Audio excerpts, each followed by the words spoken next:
Hey guys, welcome back to my channel. My name is Maddie and today I have for you my September wrap up. I had a great reading month and I participated in 2 readathons and I completed all the challenges for both of them. I read 16 books, comics, graphic novels, novellas, and I'm excited to share them with you guys. This month I participated in the Hogwarts house battles and also the Avatar The Last Airbender readathon.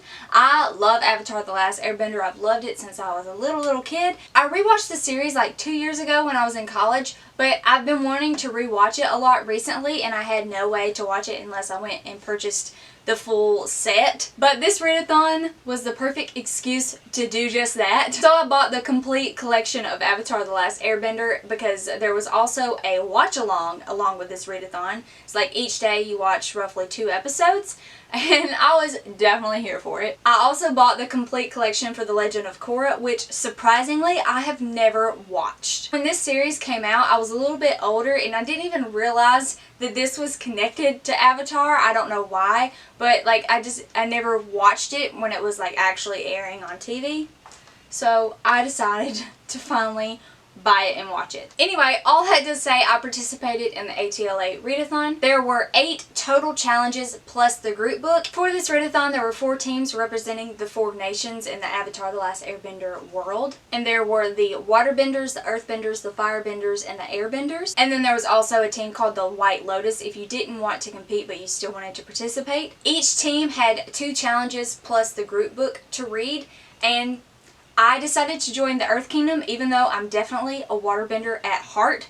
I joined the Earth Kingdom because the prompts matched the books that I knew I would be able to read this month, but then I ended up reading everyone's prompts, so I could have just stuck with what my heart desired and went with the Water Tribe, but I didn't. But regardless, I was in Earth Kingdom and I guess I'm the Avatar now because I completed all of them. And like I said earlier, I also participated in the Hogwarts house battles. I am a Hufflepuff, so I was on Team Hufflepuff, and I'm a proud Hufflepuff. Just saying. I also somehow managed to complete every challenge for this readathon as well. The way this readathon was set up is each Hogwarts class represented a different challenge. For instance, to pass the arithmetic class, you had to read a book with a number in the title. Conveniently, most of the books that I read for ATLA also worked for the house battles, and most of the books that I read for house battles also worked for ATLA. So I ended up only reading a total of 16 books. But that is still really good for me. That's still a lot. Now, with all of that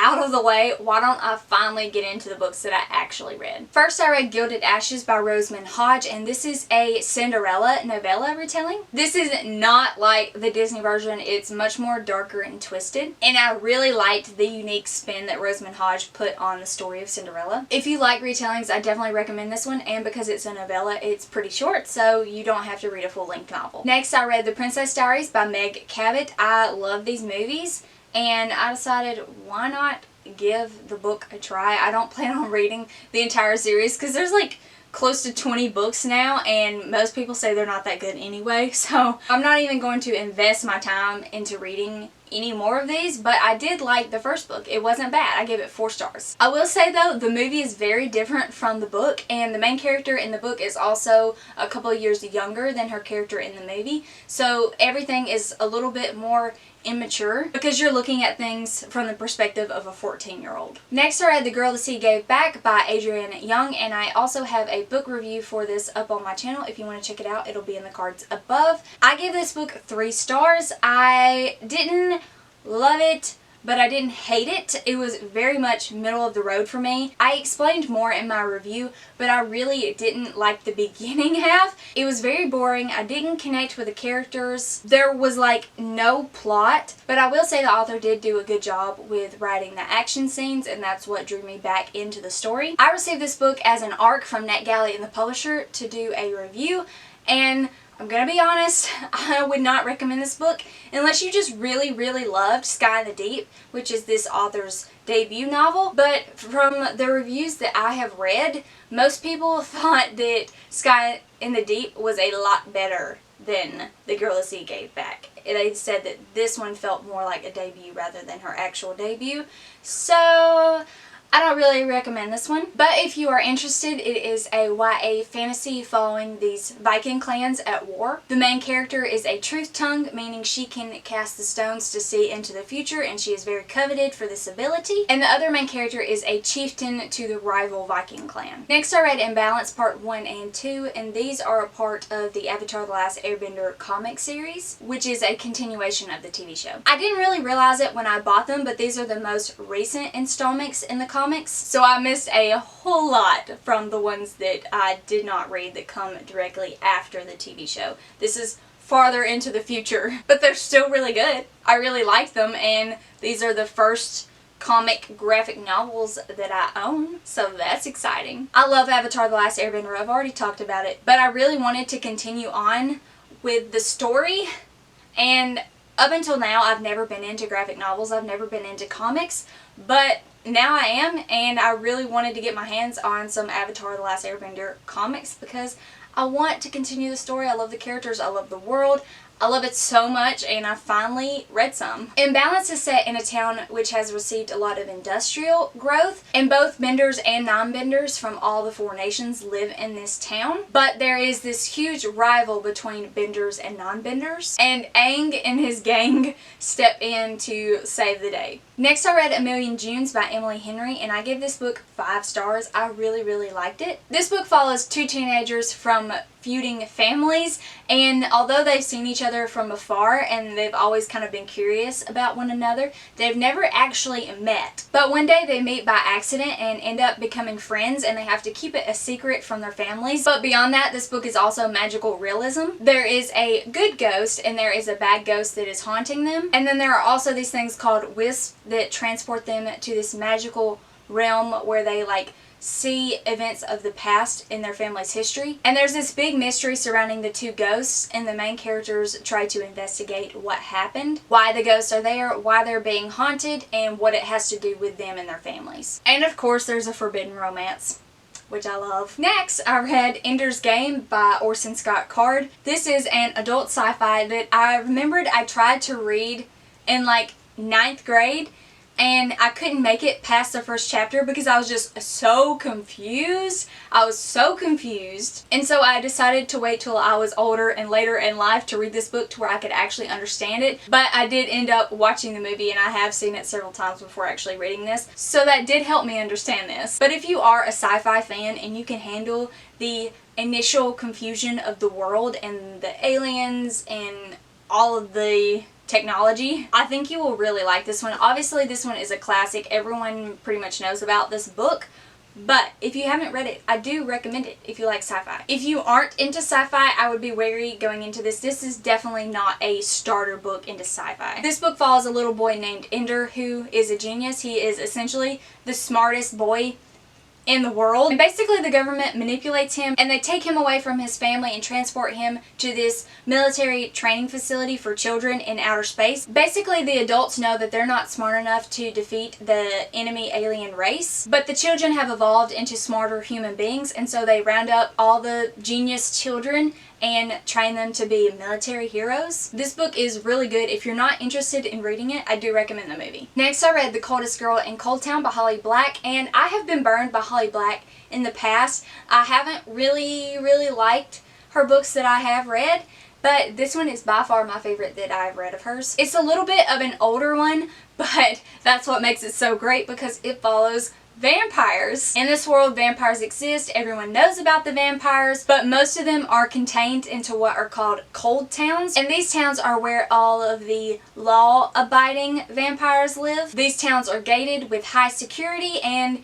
anyone who comes in can't go out. Within the towns, the vampires are basically able to do whatever they want. So these are pretty dangerous places to be if you are not a vampire. But the problem with this is there are only so many humans for the vampires to feed on, and if they changed them all into vampires, they wouldn't have a source of food. So while you do have to fear for your safety if you are a human, you don't really have to worry about becoming a vampire, and it's actually very difficult to get a vampire to change you because they don't want to run out of their food source. I really like this one and I give it 4 out of 5 stars. Next I read The Hobbit by J.R.R. Tolkien. I have never read this book. I have read large excerpts from this book when I was in like literature class in high school and that kind of stuff, but I have never actually read the whole thing, and I didn't realize it was this short, but it's pretty short for an adult fantasy.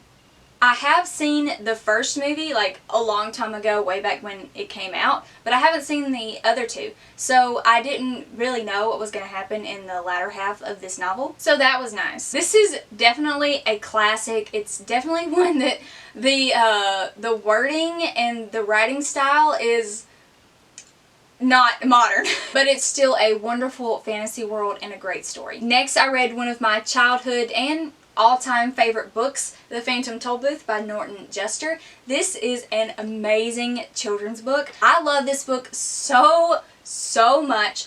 This book is actually what inspired me to write my first novel when I was little. This book also inspired me to draw and become an artist, and I basically learned how to draw by looking at the illustrations in this book and trying to copy them, and that's how I started out drawing. So this book is sentimental to me for many different reasons. But let me just tell you, this book is a work of art. There is so much symbolism in here. It's dripping with symbolism, and you don't really know to appreciate it when you're a little child, but rereading it as an adult, it just was mind-blowing to me. I actually buddy read this book with Erin from Bookish Belle, and we had a good time discussing this book. If you like children's books, I definitely recommend this one if you have never read it before. It is truly a masterpiece. Next, I read Avatar: The Last Airbender, The Promise Part 1. This is the full collection, but I just read Part 1. You'll probably see the rest of them in next month's wrap-up.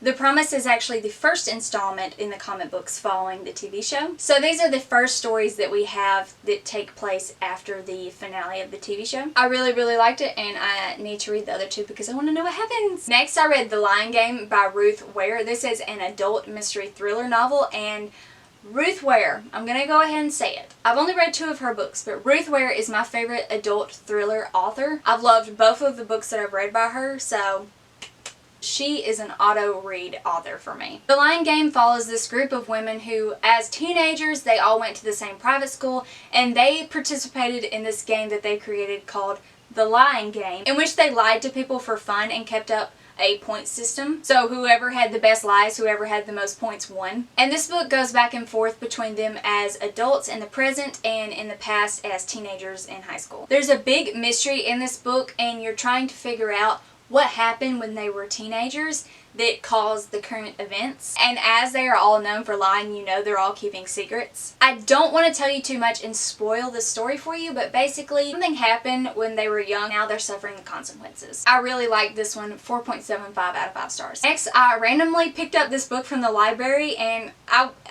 never even been interested in it before, but I saw it and I was like, why not? I have The Lumberjanes Unicorn Power. This is the first book in the Lumberjanes novel series. The original stories are actually graphic novels, which I have not read, so I wasn't really lost though, because it is middle grade, so it kind of like explains everything to you as you go, and you're not really confused by anything. But the Lumberjanes are basically Girl Scouts in this urban fantasy world, and they like to go on adventures. This book follows them as they discover unicorns and try to climb a mysterious mountain. I didn't really know how to rate this one because while I liked it, I didn't love it, but if I was within the age group of the intended audience, I think I would have liked it a lot more, so I ended up giving it 4 stars. Next, I read Room by Emma Donahue, and this is a very hard-hitting, very emotional book. So if you can't handle dark subject matter like kidnapping and rape, don't read this book. But it's very good. This book follows the perspective of a 5-year-old boy named Jack, and he and his mom live in what he calls room. I believe it's a 12 by 12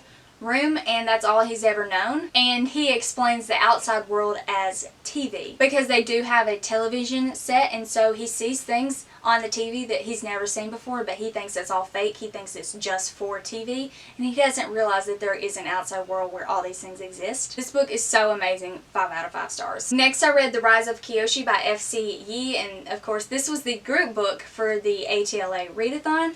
I loved this book. I had, like average expectations for this book, but it really surprised me. I really, really liked it. I give it 5 stars. It wasn't really what I expected, and that's a good thing. If you are unaware, in the Avatar world, there are the 4 kingdoms. There's the Water Tribes, the Earth Kingdoms, the Fire Nation, and the Air Nomads. And in this world, there's elemental magic. Each nation can bend their specific element. However, there's one person called the Avatar who can bend all 4 elements, and they are reincarnated after each death. The TV series follows Avatar Aang, but in his previous life, he was known as Kyoshi, who was the Earth Kingdom born Avatar. And this book is an origin story for Kyoshi, and I really, really liked it. Of course, I love the world, but I wasn't expecting to love the characters that much, and I wasn't really sure of what to expect from the plot, because in the TV show we do get like a couple of episodes and snippets of Avatar Kyoshi, but this book made her so much more real. And lastly, I read Return to the Isle of the Lost by Melissa de la Cruz, which is the second book in the